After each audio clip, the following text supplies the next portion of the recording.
U.S. and Canadian officials have concluded the latest round of trade talks without reaching an agreement.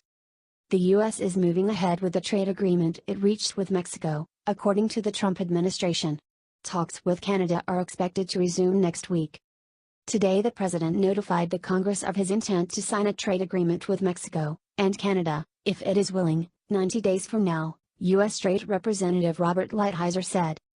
"We know that a win-win-win agreement is within reach," Canadian Foreign Minister Chrystia Freeland said in a press conference Friday. "The government of Canada will not sign an agreement unless it is good for Canadians." Freeland added that the U.S. team has been negotiating in good faith and with goodwill, contradicting reports that the U.S. was trying to strong-arm Canada into accepting an unfavorable trade agreement. Although U.S. officials had hoped to reach a deal by Friday, negotiations with Canada will resume next week.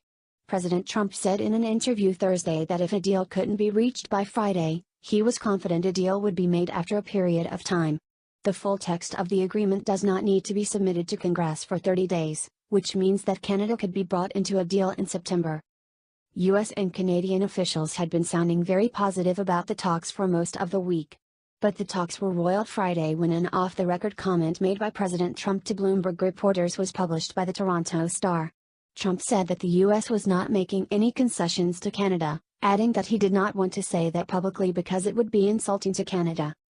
Canada has a lot at stake in the fate of the North American trade agreement. A complete revocation of NAFTA would cause a 2.2% decline in Canada's GDP, according to an analysis published last week by the Bank for International Settlements.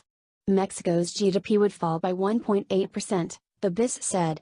The U.S. economy, however, would suffer just a 0.22% decline.